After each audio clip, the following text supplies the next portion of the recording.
Vader, ons is net so dankbaar.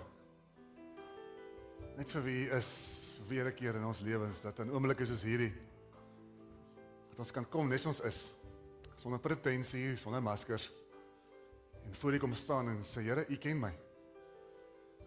U ken my hele lewe, sien my, weet van my, ken my uitdagings, ken my diepste seer, en dankie dat ons in oomblikke soos hierdie na U toe kan draai, en ons gee U al die eer. Dankie vir elke oomblik hiervoor, elke oomblik, elke lewe, elke deurbraak, elke voorsiening, elke genesing, elke oomblik van hoop herstel. Dankie dat U kom heel maak. Dankie net vir wie U is vanmôre. Ons gee U al die eer, al die eer, al die eer. Dankie vir U getrouheid, dankie vir U teenwoordigheid, dankie vir U liefde, dankie vir U genade. Dankie. Ons het U so lief. Ons het U so lief. Dankie vir hierdie kosbare oomblik op 'n Sondag, waar ons kan so by mekaar kom en U teenwoordigheid kan beleef. Ek bid vir die oomblik waar ons om die woord gaan sit op hierdie gebedssondag.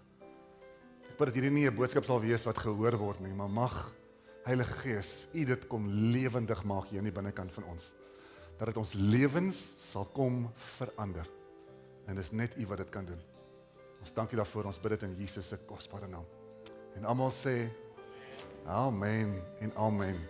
Baie dankie, jy kan maar sit vir 'n oomblik. Dankie Martelies, dankie vir die span, dankie vir almal, vir ons bidders en almal wat so saam die lewe doen. Ons sê dit so maklik, maar dis regtig so.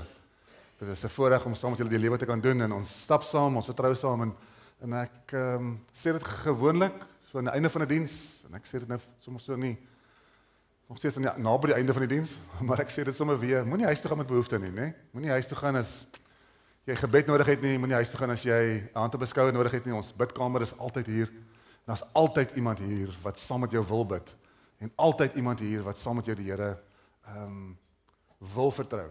So wat ook al in jou lewe aan die gang is, kom ons kom langs mekaar in, en kom ons vertrou mekaar. Vertrou mekaar, kom ons maak oop vir mekaar, en ons plaas so saam ons vertroue in mekaar, maar ons plaas ons so saam ons vertroue op die Here en sy vermoë om in ons en ook deur ons te werk, né? Dis gebedssondag, ek wil vinnig by hierdie woord stil staan, en ek wil nie vanoggend baie sê nie, maar dis so belangrik wat ek sê. So spits jou ore, maak jou hart stil, vergeet gou van alles wat by die huis aangaan en in jou lewe aangaan, dalk so vroeg in die jaar. Maar dis gebedssondag, en ek wil gou oor gebed praat vir 'n oomblik, en ek wil met die volgende begin. Ek sê dit vir die aanbiddingspan voor die tyd ook. Gebed is iets wat, wanneer jy gaan hoor, ons praat oor gebed vanoggend, dat jy kan dink, ek het al duisende preke gehoor oor gebed. Hier gaan ons weer, nog een. Okay, sê nou maar wat jy moet sê, dat ek by die huis kan kom. Maar, as jy net vir 'n oomblik kan verstaan hoe belangrik gebed is. Want jy sien, gebed is hierdie direkte refleksie van jou verhouding met die Here. Is dit nie waar nie? Hoe jou gebedslewe lyk, sê iets van hoe jou verhouding met die Here is. En ek praat nou nie van platforms nie, ek praat nie van met 'n mikrofoon, sonder 'n mikrofoon, ek praat van jou en die Here. Dis soos enige verhouding tussen twee mense ook. Die diepte van die saam en die saam kan stap en saam kan praat en saam kan wees en mekaar se teenwoordigheid kan waardeer en ervaar, dit bepaal mos die verhouding. En met God is dit ook so, en om een of ander rede, een of ander manier, koppel ons godsdienst daaraan, en maniere, en geitjies en giertjies, en allerlei dingetjies daaraan. Van jy moet dit so doen en nie so nie, en dan vergeet mens die hart daarvan, dis God en mens, dis ek en die Here, en my en sy verhouding. En dis waarby ek wil stilstaan, as ons praat oor gebed, in hierdie gebedsweek, op hierdie gebedssondag, vroeg in 'n volg my jaar. Want as ons sê, ek wil vir Jesus volg, in 2026, soos nog nooit van tevore nie, dan moet gebedslewe, dan moet daai oomblik wat jy saam met hom spandeer, mos prioriteit wees, dit moet verdiep, dan moet groei wees, dan moet iets anders daar wees. Anders is dit net, nog 'n jaar, nog 'n jaar tema, net nog 'n dag, nog 'n week, nog 'n maand, nog 'n jaar. Maar ietsie moet verdiep in ons verhouding met die Here, en dis waaroor ek vanoggend wil gesels. En ek wil eenvoudig stil staan by die een wie ons volg.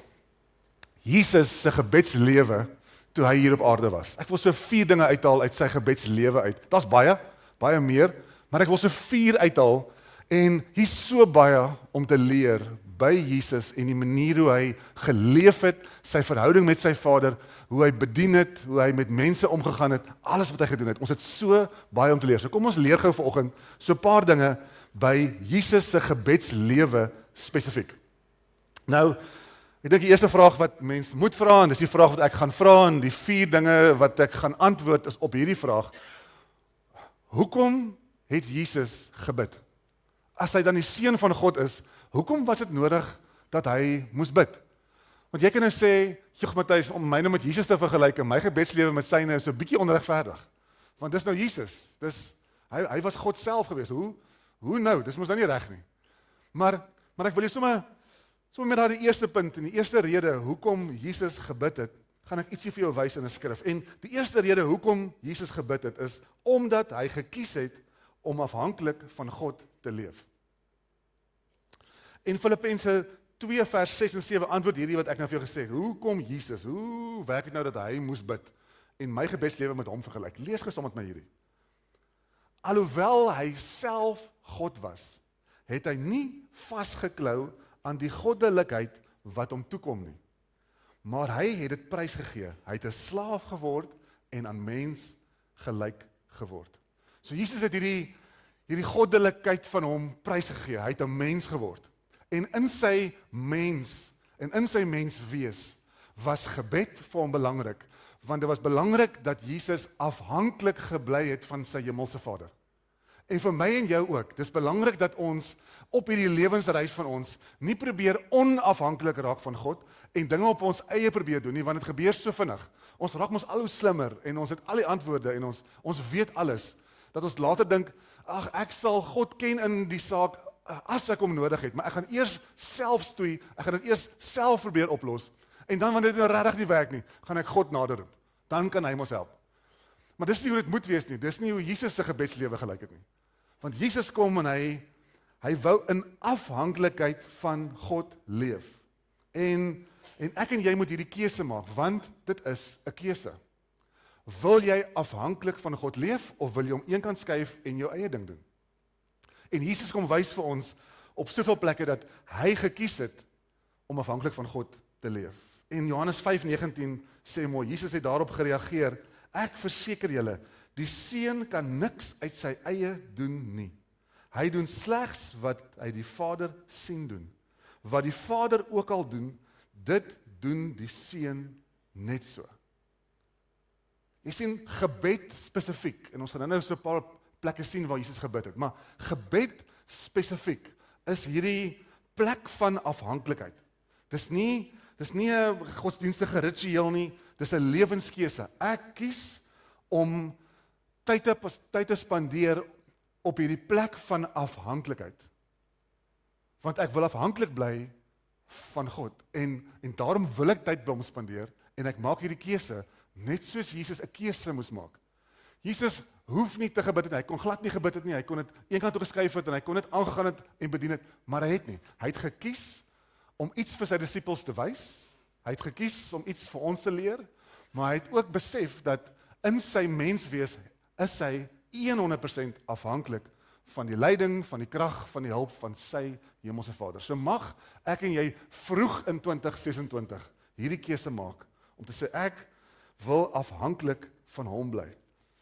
En soms sien ons gebed as hierdie plek van swakheid. Ons sien gebed as 'n plek van, ek kom soontoe net omdat ek 'n versoek het, en dis al wanneer ek daar is, maar dit is nie.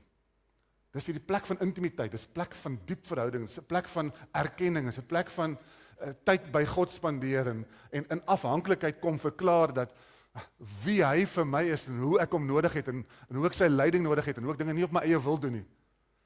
Dis die plek van totale vertroue en oorgawe. En as Jesus dit nodig gehad het, om afhanklik te bly, en hierdie keuse te maak, om afhanklikheid te kies van sy hemelse Vader, hoeveel te meer ek en jy, in hierdie dag van vandag, met alles wat om ons gebeur. So die eerste rede, Jesus het gekies om afhanklik van God te leef. Tweedens, hoekom het Jesus gebid? Omdat verhouding met God altyd voor bediening kom. En nou mag jy dalk sukkel met die woordjie bediening. En dan mag jy sê, Matthys, maar ek is nie in die bediening nie, want ons wil baie keer praat van die voltydse bediening, pastore en in gemeentekonteks, ons is in die bediening. Dan mag jy dalk vir my sê, ja Matthys, maar ek werk, ek is in 'n werksplek, of ja, ek het hierdie beroep, of dis hoe my lewe lyk, ek is nie in die bediening nie. Ek het nuus vir jou vanoggend, jou werksplek is jou bedieningsplek. Jou buurman is jou bedieningsplek. Die kinders vir wie jy skool gee, is jou bedieningsveld. Jou kollegas, jou familie, jou huisgesin, dis jou bedieningsveld. Soos ek hierdie sê, geld dit vir almal. Want ons is mos missio dei. Ons is missio mense, ons is mense wat verstaan dat ek is op 'n missie, ek is op God se missie. God het 'n plan vir my lewe, hy wil in my, hy wil deur my werk. Daar's 'n opdrag van disipel wees en disippels gaan maak oral waar ek gaan. So ek is deel van God se plan. Ek is God se plan daar waar ek bly, waar ek leef, waar ek gaan. So daarom as ek praat van verhouding met God kom voor bediening, dan sê ek vanoggend vir jou, verhouding met God moet eers daar wees voor jy kan gaan na 'n werksplek toe, voor jy kan gaan na 'n skool toe, voor jy kan gaan na 'n universiteit toe en enige iets vir God gaan beteken daar, hom gaan toelaat om deur jou te werk, moet daar eers verhouding wees en verhouding met God wees. Kom ons lees.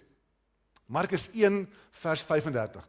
Kyk hoe het Jesus sy dag begin. Markus 1 35 tot 39. Nog voor dagbreek die volgende oggend het Jesus opgestaan en alleen op 'n stil plek gaan bid. Hoe mooi is dit? Vers 36. Later het Simon en die ander mense by hom agter Jesus aangegaan. En toe hulle hom kry, sê hulle vir hom, almal vra na u. Jesus het egter geantwoord, ons moet ook nog verder gaan na die omliggende dorpe, sodat ek ook daar kan preek. Dit is immers waarvoor ek gekom het. So het hy dan deur die hele Galilea in hulle sinagoges gepreek en bose geeste uitgedryf. So nog voor dagbreek sê vers 35, het Jesus opgestaan, alleen op 'n stil plek gaan bid. Verhouding voor bediening, voor sy dag begin het, voor hy nog gaan lering gee het, voor hy gaan bid het vir mense, voor hy enigiets gedoen het, het hy eers tyd by sy Vader spandeer. En ons kry dit baie keer so verkeerd om. Ons wil gou eers hardloop en ons wil eers ons eie dinge doen, nie nou tyd vir bid nie tyd vir stil word nie, my oggend is aan die gang, my dag gebeur, en dan soms aan die einde van die dag wil ons stil raak en sê, Here, dankie vir 'n dag wat agter my lê. Dit voel so 'n bietjie verkeerd om, doen dit nie? So ek weet nie hoe jou gebedslewe lyk nie, ek weet nie hoe jou ritme is saam met die Here nie, maar ek wil vir jou vra, so ver as wat dit moontlik is, begin jou dag saam met die Here. Dis mos nou begin van die jaar waar ons so 'n bietjie ritmes en routines en gewoontes oor praat en ons skuif dinge rond en ons wil mader word en fikser word en gesonder word en al hierdie goed. Kom ons maak hierdie 'n prioriteit en sê, Here, my verhouding met U is vir my so belangrik dat ek wil dit sien in my gebedslewe. Ek wil fikser en gesonder en ek wil op hierdie spasie kom waar my geestelike lewe ook fikser en gesonder wees en ek wil naderkom. Maar kom ons leer gou iets hierso. Voor Jesus se dag begin het, spandeer hy tyd saam met sy Vader. As dit enigstens moontlik by jou is, kom ons begin ons dag saam met die Here. Want jy sien, nou het jy iets geskuif. Nou lê jou dag voor jou. Nou kan jy sê, Here, wat het die dag ook al inhou? Ek is bewus van U teenwoordigheid. Ek is bewus van my bedieningsveld waarin ek stap vandag, oral waar ek gaan, want of jy nou 'n brood koop of petrol ingooi, dis 'n oomblik. Hoe weet jy, dis nie hierdie afspraak wat God deur jou het met iemand wie se lewe hy totaal wil kom verander nie. Maar jy is nie eens bewus daarvan nie, want ons het nie daai oomblik spandeer nie. So dit maak al die verskil. Kom ons spandeer die oomblik. En Jesus kom wys vir ons, voor hy enigiets gaan doen het hy eers gebid en dan het hy bedien. En wat mooi is, hier van vers 38 af. Toe hulle by Jesus kom, het hom gesoek, hy het gaan bid, toe hulle by hom kom, toe is dit asof Jesus helder is oor wat die volgende stap is. Ek lees dit weer vir julle, hy sê, Jesus het geantwoord, ons moet ook nog verder gaan na die omliggende dorpe, sodat ek daar kan preek. Dis immers waarvoor ek gekom het.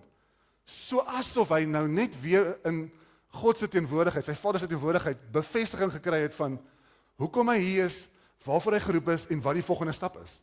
En as jy wonder, hoekom is jy gemaak? Waarmee moet jy besig wees? Hoe moet jy die dag aanpak? Jy weet nog nie eens wat se vergadering lê dalk vir jou voor nie, wat se moeilike oomblikke nie. Maar daar's so 'n bevestiging van dis wie ek is, dis wie God vir my is. Dis hoe ons dit gaan maak. En skielik is daar helderheid vir Jesus en vers 39 sê en hy so het hy dan deur die hele Galilea in hulle sinagoges gepreek en bose geeste uitgedryf. So asof hy net weer, omdat hy verhouding eerste gestel het, voor bediening, voor werk, voor enigiets anders, is dit asof 'n oomblik in God se teenwoordigheid net weer helderheid gebring het. Van dis hoekom ek hier is, dis wat ek moet doen. En as ek en jy wonder, en ons is nie so lekker helder oor ons dag, oor ons week, oor ons maand, oor ons jaar nie, daar's een plek waar jy gaan uitvind, en dis in God se teenwoordigheid. So mag dit vir my en jou so wees in hierdie jaar. Lukas 6 vers 12, ek lees hom vir jou, is net so mooi. Eendag kort hierna het Jesus na 'n berg gegaan om te bid, en hy het die hele nag in gebed deurgebring. Teen dagbreek het hy al sy disippels bymekaar geroep, en 12 van hulle gekies om apostel te wees. Weer 'n keer, 'n groot besluit wat Jesus moes maak. En wat doen hy? Spandeer tyd in gebed, sommer die hele nag deur. Weet jy wanneer laas het jy heel nag gebid nie? Heel nag spandeer Jesus in gebed. En hy kry antwoord, hy kry duidelikheid, en nou weet hy, dis my Vader se wil. Dis wat ek moet doen, dis hoe ek dit moet doen, en skielik is dinge vir my duidelik. En ons is soms so gefokus, ons wil net vir die Here goed doen. Eintlik moet ons uit verhouding uit met God leef en vir hom leef. En dis net een plek waar jy dit gaan kry, en dis in sy teenwoordigheid. Die derde ene, hoekom moes Jesus bid? Om God se wil bo sy eie te kies. Dit is so belangrik. Weer 'n keer, ons kan stoei en ons kan dinge op ons eie manier probeer doen. Maar Jesus kom en in sy donkerste oomblik, sy diepste oomblik van gebed, daar in Getsemane, Matteus 26 vers 39. Hy het toe 'n entjie verder neergeval en met sy gesig plat teen die grond gebid. O my Vader, as dit moontlik is, neem tog hierdie lydingsbeker van my weg. Doen nogtans nie soos ek wil nie, maar soos U wil. Ag, dis seker die moeilikste gebed om te bid. Here, ek wil dinge so hê. Here, ek smag na dit. Here, ek begeer dit. En is soms nie leksede nie. Dis soms net genesing. Dis soms net voorsiening. Dis soms ietsie desperaat. Dis ietsie wat stikkend is wat moet heel kom. Here, maar nie my wil nie. U wil geskied. Here, U hoor my hart. U ken my hart. Maar ek vertrou U genoeg. Nie my wil nie, maar U wil. Gebed was nie vir Jesus hierdie ontsnapping van lyding nie, maar die plek waar hy krag ontvang het om gehoorsaam te wees. Kan ek dit weer vir jou sê? Hier is so 'n oomblik wat ek amper wil sê, hoor gou weer. Hoor gou mooi. My en jou gebede is nie ontsnapping van lyding nie. Is nie noodwendig ontsnapping van swaar kry nie. Is nie dalk onmiddellike ontsnapping van alles wat krom en skeef en nie lekker is nie. Maar is 'n plek waar ons krag ontvang om gehoorsaam te bly. En dit is soms moeilik om gehoorsaam te bly. Maar as jy nie by God tyd spandeer in daardie kosbare gebedsoomblikke nie, kan dit wees dat ons lewens 'n plek is waar ons gebede 'n plek word waar ons net wil ontsnap van swaar kry en seer en siek en alles, en as dit nie gebeur nie, neem ek God kwaadlik, ek stap weg van hom af, ek blameer hom.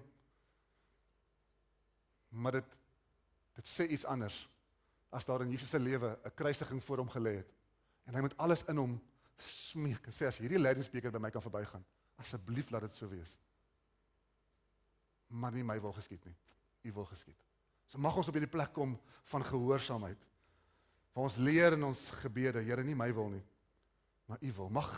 Mag ons gebede, ons omstandighede dalk nie verander nie, maar mag dit ons gehoorsaamheid verander. Mag dit ons vertroue verander. Mag dit ons vashou in die Here verander. Want dis verhouding. En dis die diepte van ons verhouding met God, wat ons moet vertrou met alles wat ons het. Laat ons gebedslewe ons vertroue reflekteer, ons geloof reflekteer in wie hy is en hoe ons hom vertrou. En mag hierdie altyd deel van jou gebedslewe wees. Here, nie my wil nie, maar U wil. Laaste ene. Jesus het gebid om vir ander mense in te tree. Ons gebede bly nie net selfgesentreerd nie.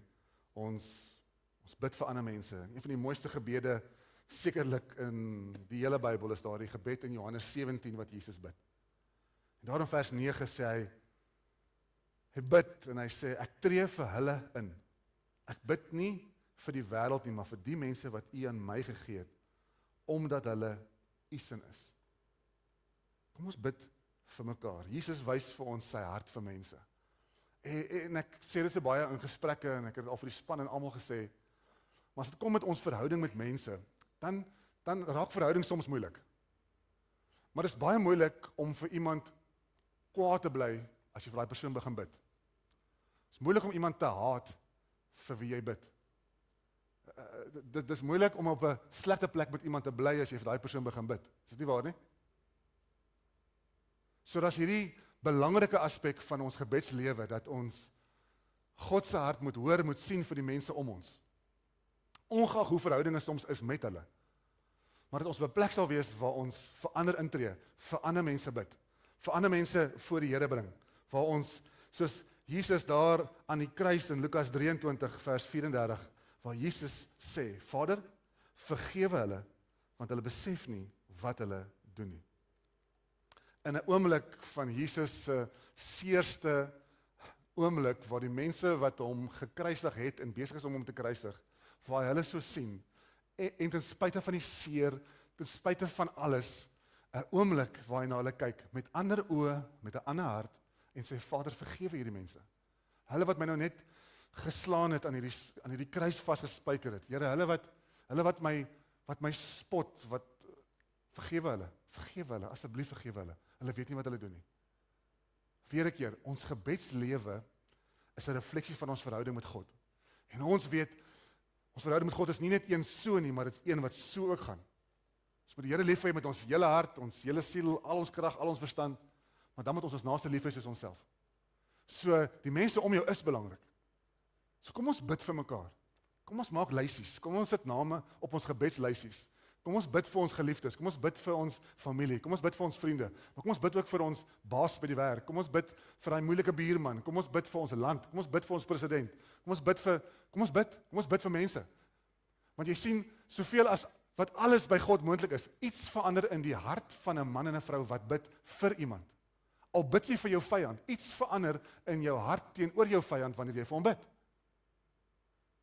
So kom ons laat nie ons gebedslewens net hierdie oomblik wees van my en all about me nie, maar kom ons laat toe dat die Here ons anders na mense laat kyk, ander mense te kan vergewe, en selfs mense te help dra, wat dalk nie self kan dra nie.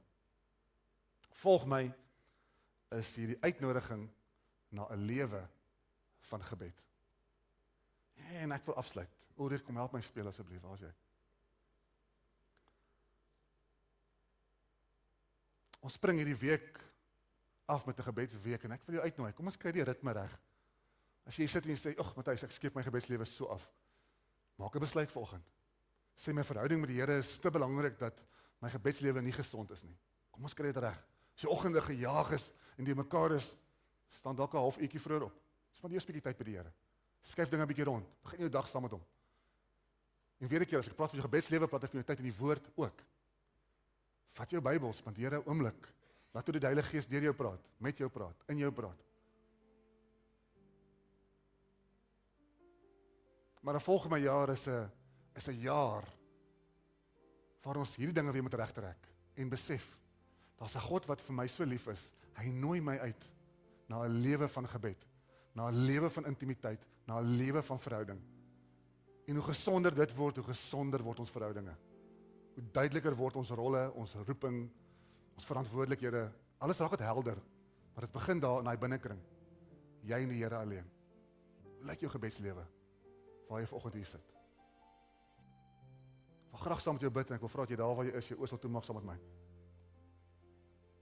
Ek wil vir ons as 'n gemeente bid, en daar waar jy is, wil jy nie 'n oomblik stil raak en dalk so 'n bietjie met die Here gesels, daar waar jy is nie. Hoe lyk jou gebedslewe? Wanneer praat jy met die Here? Hoe praat jy met die Here? Hoe laat jy toe dat hy met jou praat? Waar doen jy dit? Hoe lyk jou week? Hoe lyk jou dag? Raak so 'n bietjie stil en laat die Heilige Gees toe om in jou hart te praat vir 'n oomblik. Dalk kry jy huiswerk, dalk moet jy jou dagboek, jou weekprogram gaan bestudeer. Notas maak, dinge rondskuif, wat ook al. Doen dit. Kom ons doen dit, maar hierdie is daai oomblik waar ons eerstens 'n besluit moet maak voor jy uitstap. Van Here, ek aanvaar, ek sê ja vir hierdie uitnodiging na 'n lewe van gebed. Ja, ek wil. Ja, ek wil. Help my om dinge reg te kry en help my om dinge te prioritiseer. Vader, ons kom vanmôre na U toe en miskien ons baie dinge oor gebed sê en preek en baie skrifte lees. Vanoggend wil ek vra Heilige Gees dat U ons help om by die hart uit te kom van die God wat vir ons so lief is. Help ons om op daardie plek te kom en help ons om in te druk in verhouding. Minder verskonings te maak, minder dinge voor U te sit en ons weet, Here, dis so maklik om verskonings te soek, want alles is belangrik, ons gesinne en kinders en werke, alles is belangrik. Maar vanoggend wil ons 'n keuse maak en sê, daar is niks in ons lewe so belangrik as ons verhouding met U nie. En Heilige Gees, help ons om dit reg te skuif, help ons om prioriteite in plek te kry, help ons om prakties na ons eie lewens en programme en ritmes te kyk, sodat ons dit sal reg kry om tyd in U teenwoordigheid te spandeer, in U woord te kan klim en selfs net stil te kan raak om te hoor wat U wil sê. Want dis waar ons sal helderheid kry, dis waar ons U stem opnuut sal leer ken, sal weet wie ons is, sal weet waarvoor ons geroep is en wat ons moet doen. Dis my gebed vir elkeen van ons hier, as gemeente ook. Mag hierdie 'n huis van gebed wees. Mag dit 'n plek wees waar dan manne en vroue bymekaar kom op 'n Sondagoggend en nie vir die eerste keer vir die week saam bid nie of hoegenaamd bid of aanbid nie. Maar dat dit net 'n samekom sal wees van mense wat alreeds 'n gesonde ritme het van tyd met God spandeer en dan kan saamkom en fees kan vier en saam kan aanbid en mekaar kan bemoedig en mekaar kan aanmoedig en ja, mekaar dalk kan deurbid. Maar dat ons hier sal kom met vol bekers en gesonde binnekamers, dat U ons dan kan gebruik en deur ons kan werk. Ek bid vir elke een hier, elke huis, elke verhouding, elke werksplek, elke bankrekening, elke siektetoestand, elke gesondheidsuitdaging, in elke situasie. Dankie dat U ons ken en dankie dat ons, nes ons is, in hierdie spasie kan inkom en sê, Here, hier is ek. Ek wil U volg, ek wil 'n lewe van gebed leef, 'n lewe van verhouding leef. Help my om prakties te raak hieroor.